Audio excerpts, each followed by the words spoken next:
pronouns are it and ginger. Single, ready to mingle, ginger, ready to finger. I do identify as a middle-aged single male, heterosexual, but I was actually born a baby.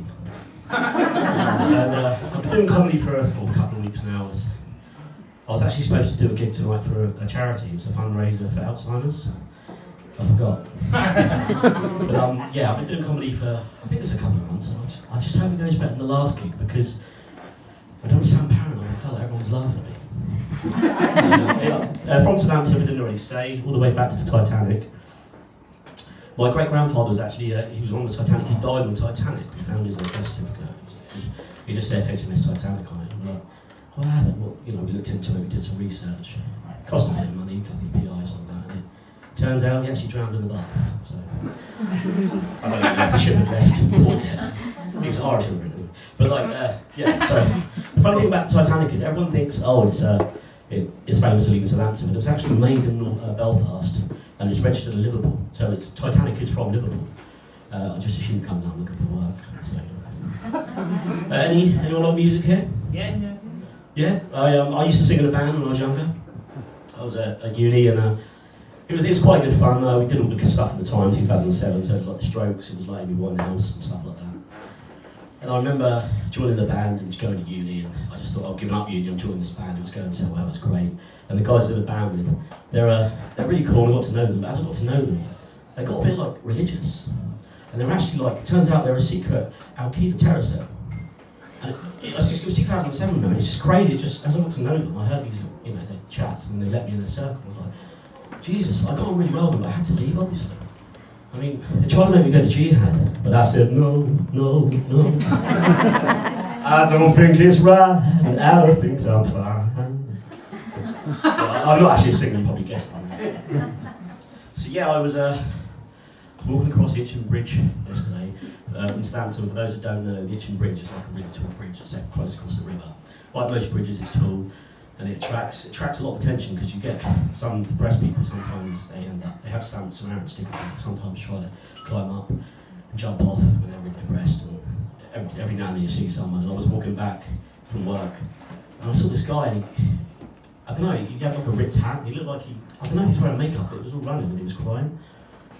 And you know, he had this really weird jacket on. I was like, oh mate, Snug, come down. And I chat with him, and he said his name was Coco, and he used to be a clown.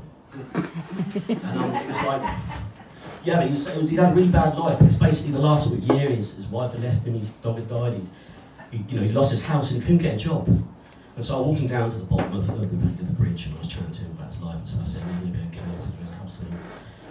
And, you know, I was getting to know him, and he's really letting it out, and it was just like, I was like, damn it man, you know, I want to stay here, but it was getting dark, so I got to walk my dog, and I had to leave, but I didn't want to let him down.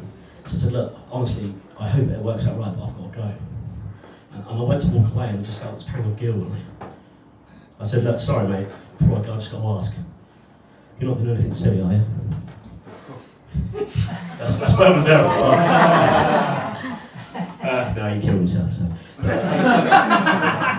But you know, he's an artist. But, yeah, so if you like this joke, then you probably like this one. So I used to be a really nervous kid. I used to get a lot of anxiety, and I come to Bournemouth Beach every sort of Saturday in the summer, and all the other kids would make fun of me because I'm short and pale. And I used to build these sandcastles, and eventually the sandcastles got bigger because I was just trying to push people out. You know, they were stopping bothering me, and I got so good at it. I built this huge, like 6-foot sandcastle. I made a little moat, and at one point, I remember I found this cardboard, and I made this little drawbridge so that when I went in, if I was being chased by the other kids, I could just draw it up with the seaweed, and I made this immense castle that blocked everyone out. You know, I grew out of it in the end. I think it was just a defence mechanism. Anyway, I grew up for a place in Southampton called Millbrook. And yeah, I mean, this isn't technically a very positive story, but there was an incident last week. One of the mothers freaked out because it's a close-knit community, all the people live next door to each other, go to the same school, the parents know each other.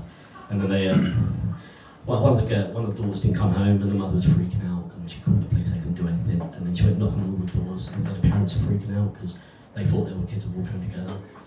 And it just started getting, you know, everyone was meeting out the front, they were angry, they were knocking on other doors, they were just looking at, they were looking at sort of random people they didn't know, they didn't trust.